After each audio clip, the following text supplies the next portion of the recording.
Sir Ski, back at it again. You know, 702 Visions, District 1104, Show Speaks, and we back at it again. How y'all doing out there? Make sure you like, comment, subscribe to the channel. You got any comments? You got any suggestions? Any topics you want to hear about?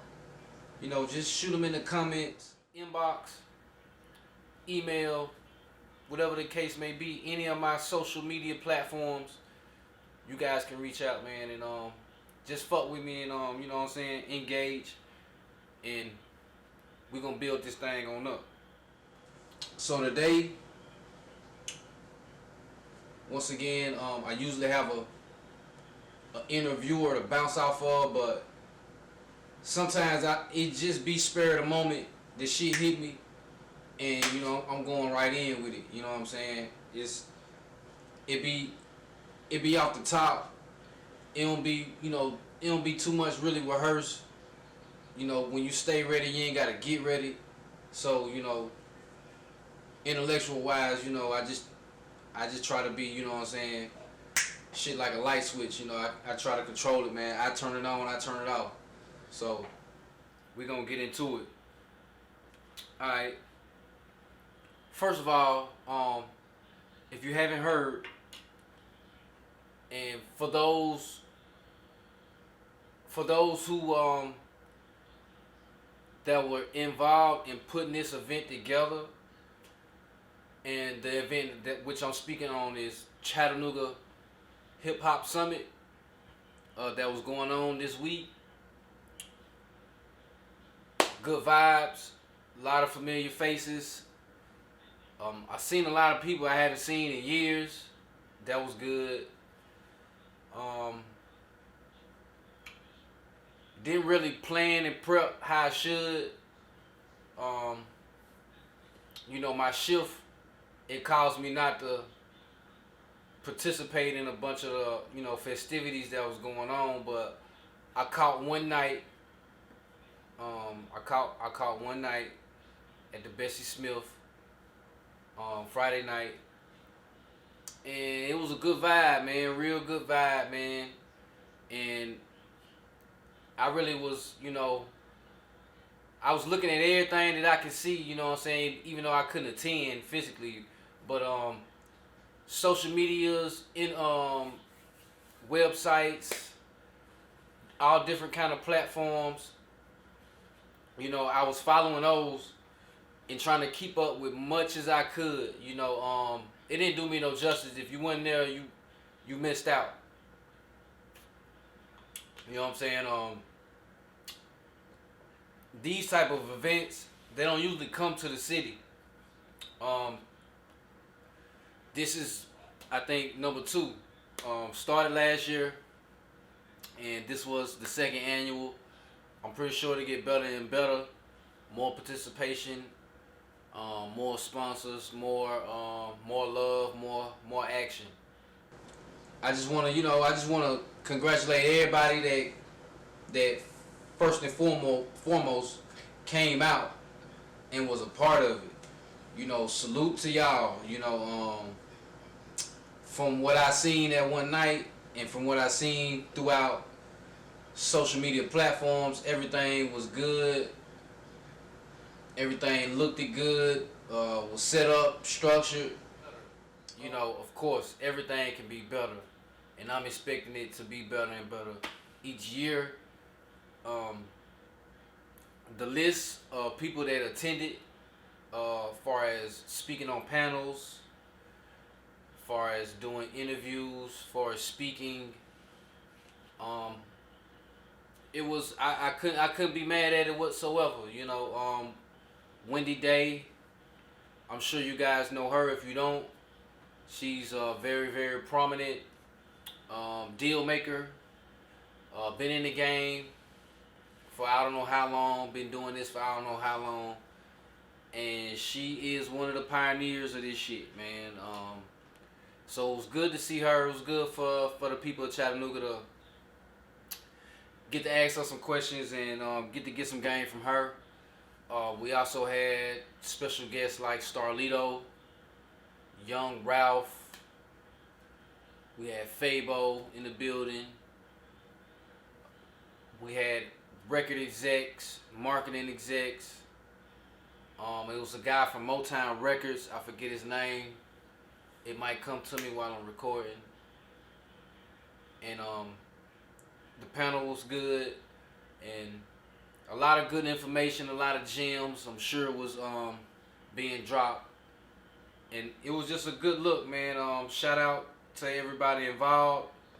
I had a good time. Hopefully, if you attended, you do something with the information. That's one of the things I say my city got to work on is execution. You know what I'm saying? We all got access to the same internet and can get information and do research and whatnot. So a lot of things depend on us, hard work, consistency and execution. You know what I'm saying? Knowing what you want to do and doing it. Good information is key. Information is very key. You want to get good information so you can do the right things. It's a lot of information out here, period, but a lot of it can be misinformation or disinformation. So you want to make sure you're getting the right information and going to summits and conventions such as the Chattanooga Hip-Hop Summit. That is where you can get good information and good networking. You can reach out to people who you will probably never see on a day-to-day, or just going here and there. You probably won't see these people, and build rapport and build relationships, and just learn as much as you can. And depending on how your game is, depending on how your personality is, those are two important things that can get you in the door. And it's not a lot about what you know. A lot of times it's about who you know. Even though important information is clutch. Sometimes just by knowing somebody, you get right in front of the line. And, just somebody liking you, your attitude, your humbleness, your work ethic, your style, just whatever. Anybody important can press that button for you just based off of a relationship. So once again, shout out to the Chattanooga Hip-Hop Summit. Hopefully next year we'll be in attendance and in full effect. So up next, I want to get into, since we on this hip-hop shit, I might just stay hip-hop whole way. Right? I want to get into album of the year. Now, it's October, middle October, so it's pretty much end of the fiscal year for its businesses, in case you didn't know. Fourth quarter will be approaching in the regular year, but that October mark is in business is the end of the fiscal year, and so a lot of projects dropped this year, a lot of music dropped this year, a lot of good music, a lot of new artists broke, and the playing field, depending on how you feel about it, what you think about it. The playing field was nice if you're a music fan like me, or as far as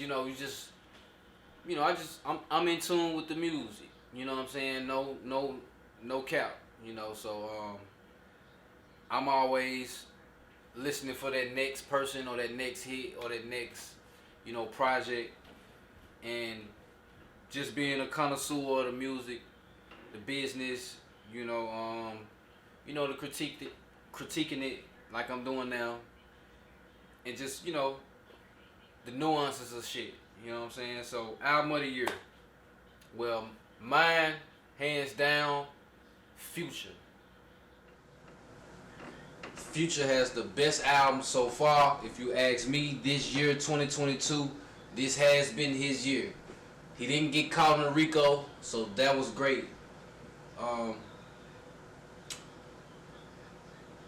Also, he had a lot of diversity on this album, man. Songs like "Wait for You,"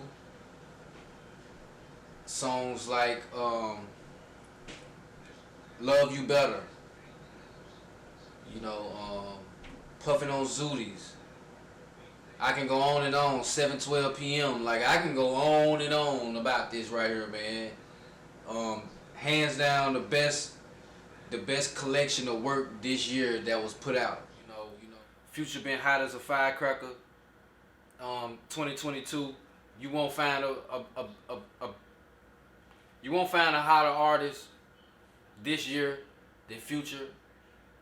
Kodak got a good run. We're gonna speak on him later, but he hotter than fish grease, man. If Future touch your shit, you riding. He put out his new artist, Boston Richie, out of Florida, and got him. We'll see what he do, but he got a couple of good singles out. Hottest nigga in Florida, few of my niggas say, and a few albums was up there. Kendrick Lamar, he always pressing the issue far as like he's a little different, like his content, his delivery, his style, his song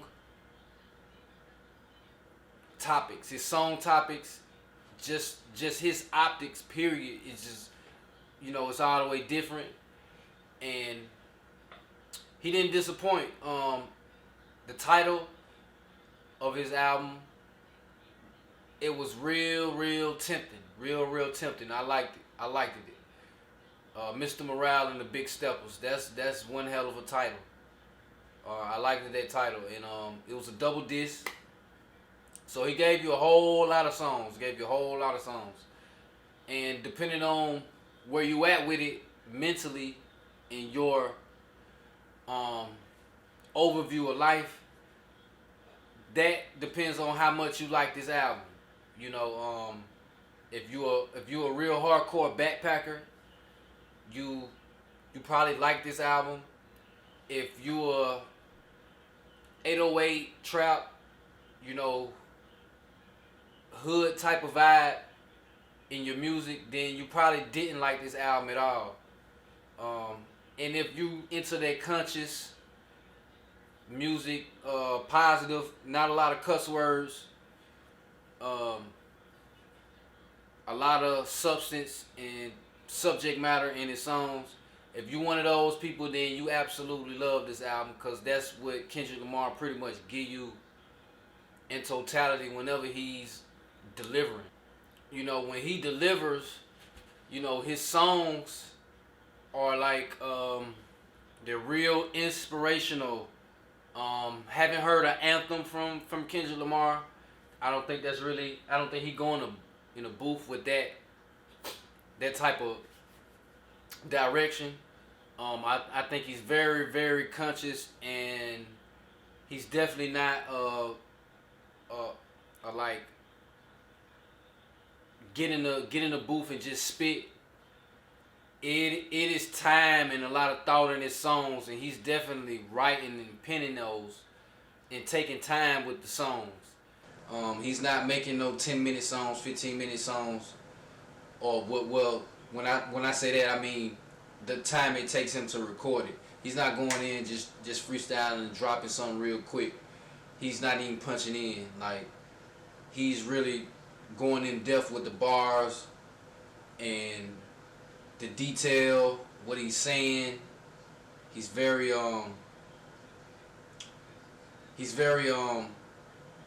what's the word?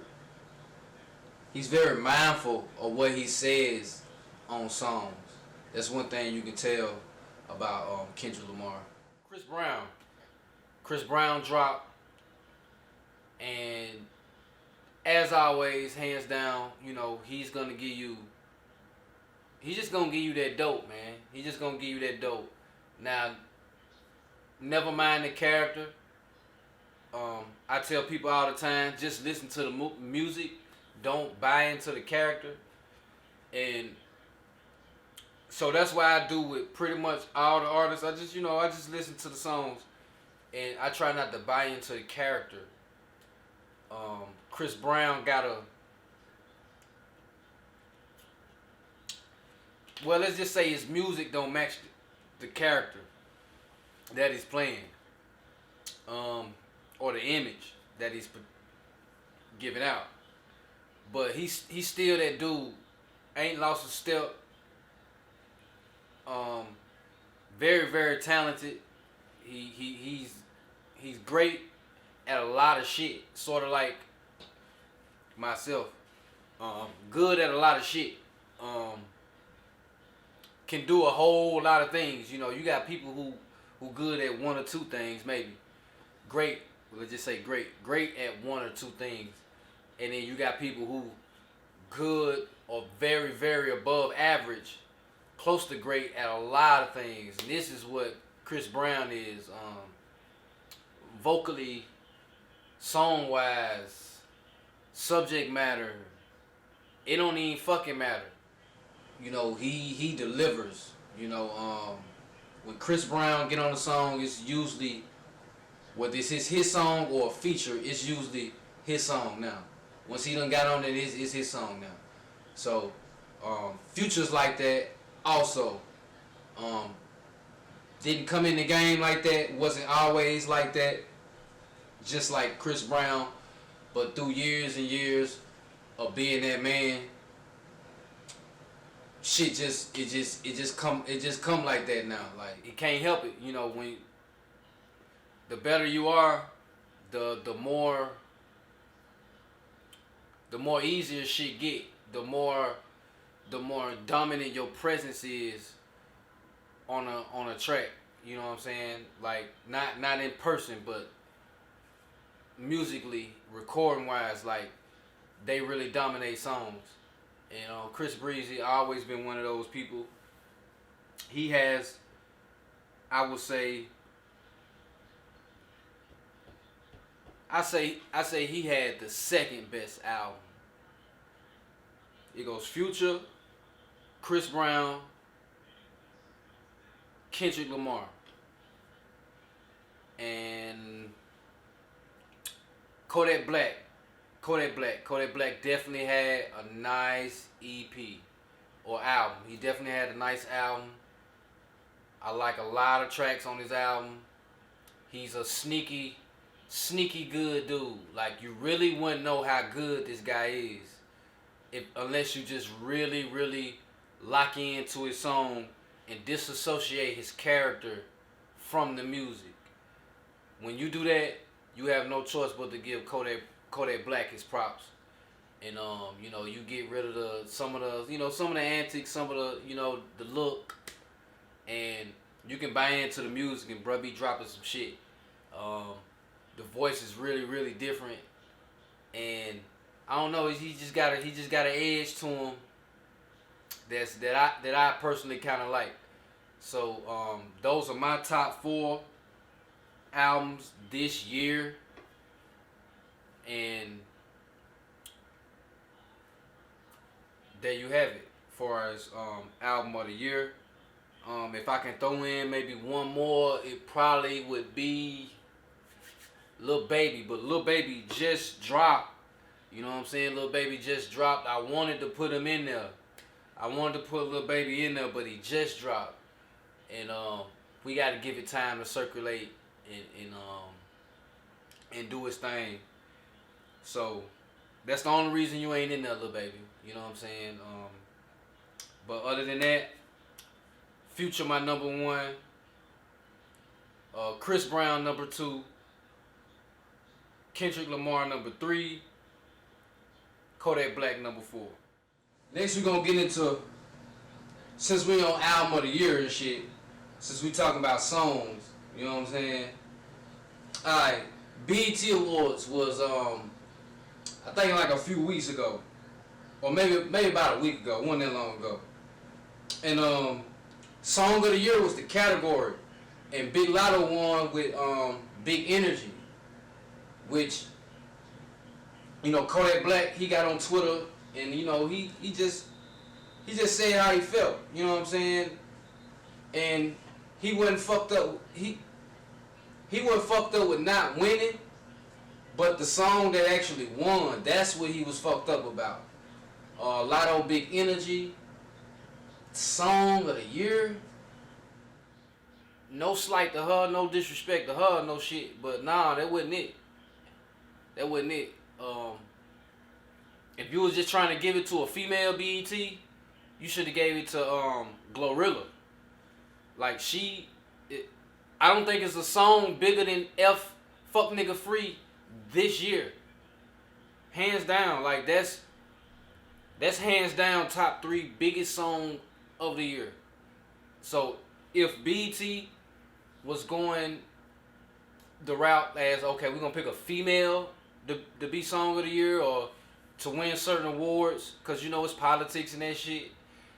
And it's politics and awards, period. Awards are not really about the artists, they're about the record labels. You know what I'm saying?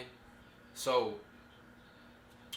when you see an artist win, you really shouldn't be like, that artist won. You should be like, Atlantic won, Def Jam won, you know, Columbia, Sony, Interscope, or just, you know, whoever the fuck, you know, QC, you know, the label won. You know what I'm saying? Just so y'all know that in the future, you know, when you watch award shows and shit like that. So, but Latto, nah, that wasn't it. That wasn't it. And I think that was like fucking R&B or pop or some shit. Like it wasn't the rap song of the year. You know what I'm saying? I think that was the category. Rap, hip-hop song or rap song of the year. I don't think it was just broad as in song, as in any genre of music could win. But I think this one was particularly rap song of the year. And I think Big Energy was more on the pop side, you know, R&B type shit. Well, not R&B, but like, it's very, very popish, you know what I'm saying? It was played on a lot of pop stations, you know what I'm saying? So I think Kodak Black or GloRilla, they definitely got snubbed. You can't sleep on Super Gremlin.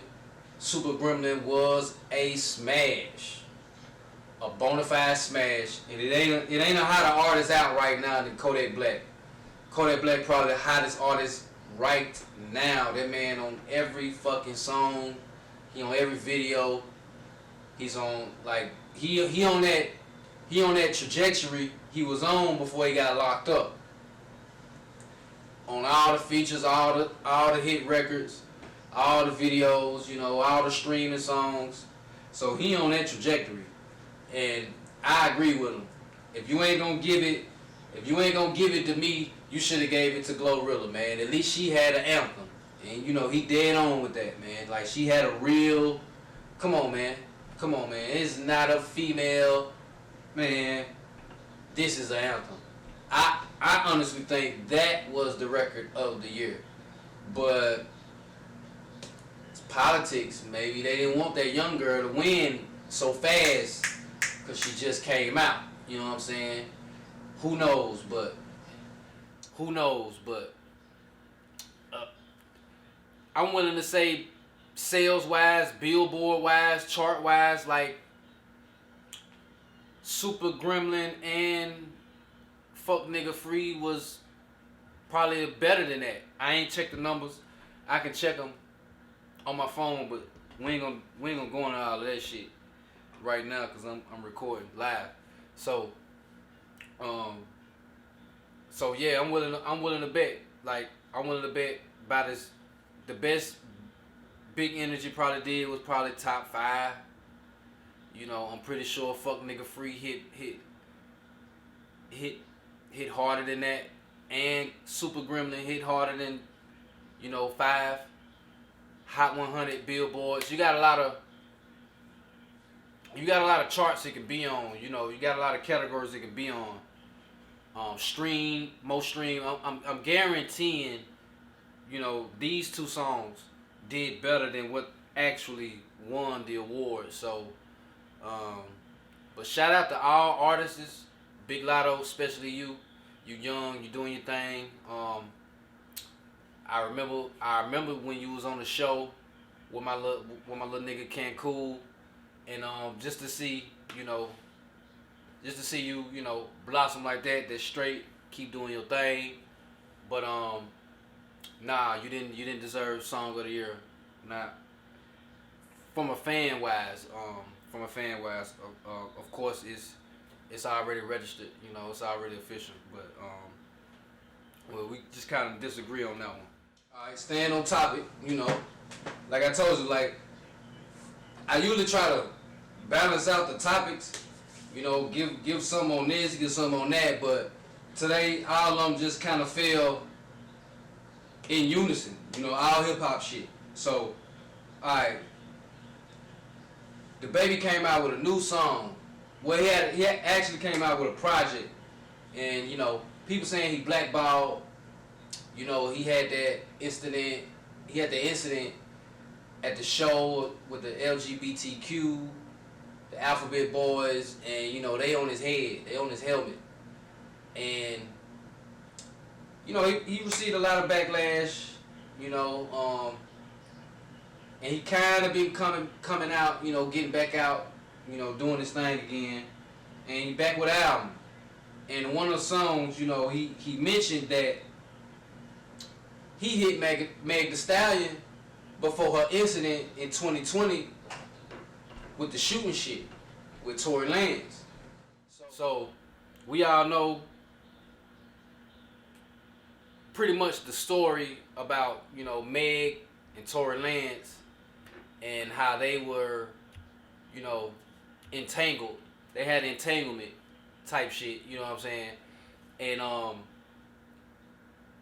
she didn't deny it, when Baby said this shit on the record, and the record came out, the record hit social media platforms and, the internet, and it was stated that, hey, whoa, DaBaby hit Meg, right before she hit Tory Lanez, you know what I'm saying? Type shit. And, she caught wind of that, she got on her show, whichever show that was next, or, that day, I don't know when she heard it, got wind of it. But, she got on stage and, she said the female empowerment shit. It's my body, my choice. And it is, it is. Ain't nobody saying it ain't, but, it's just, I just ain't really seen or heard of an artist, female-wise, that's a real musician. Usually these be the, your Lori Harveys and your Kim Kardashians. They don't really have a talent that they do. They like a socialite. You know what I'm saying? Usually the women that get raps and reputations like this, they're like, socialites. You know what I'm saying? They not in the forefront. They might get branded and marketed into the forefront, but they're not the forefront as far as their talent or their career type shit. Like, this is an actual artist. Like, I haven't even heard motherfuckers say they ran through Lil' Kim. And you know what I'm saying, like, and she was the, the trailblazer for this type of shit. So, you know what I'm saying, apparently, Meg, she popping her shit. She doing what the fuck she wanna do. And she doing who the fuck she wanna do. Man, like, ain't nobody mad at you, boo. Ain't nobody mad at you, boo. Yeah. If that's what you choose to do, that's what you choose to do. Now, me personally, DaBaby, I think that's some lame ass shit. First of all, my nigga, if you, like, it's rules to the game, my nigga. You know, this player shit got rules, my nigga. Like, you gotta respect the game. Like, you disrespected the game by doing it. Like, you know, you want other bitches to fuck. So when you expose that you done, when you expose that you a nigga that kiss and tell, then you probably ain't gonna be getting no more action like that, You know, especially from a female that's Meg's caliber of female. Like, you want to continue to get those females, my nigga. Like, I get it. Far as you needed some press or you need a hot topic, you needed some clickbait, you needed a lot of, you know what I'm saying, some attention. But I don't know, man. But I wouldn't have did this though. You know, I would have never exposed. You know, a female that I'm smashing, man. That ain't like the game. They gonna respect you for that, man. The game guys, they respect people who respect the game, man. And that ain't it. You know, to put her business out like that, that wasn't it. That wasn't it. Cause as niggas, we would hate if it was, you know, on the other side. Like, if we juggling, you know, how we juggling, like, a female exposing you would put you in a, you know, it could fuck up your whole momentum. You know what I'm saying? It can fuck up everything you got going on. So in this situation, when you expose that, you know, you fuck with Meg or you fuck Meg right before she fucked Tory Lanez and that whole situation and shit, you know, that's kind of putting her business out there like that. And you know, she in this game, so she know what that was about. She know it's no holds barns. You ain't safe. Ain't nobody safe in this game. So she just probably gotta watch that. You know, I think it's hard to take a girl or a female, any female that's been, you know, come from humble beginnings in certain environments, and then you put her, or now she's put in environments where she around sharks, you know, the best of the best now. You know, she gon', just like any female gon', you know what I'm saying, gon' get, she gon' have her fair share of, you know, her picks and chooses of who she want. Trust me. Ain't no way you can be around sharks and piranhas like DaBaby and all these, you know, famous, you know, big ego, big bravado,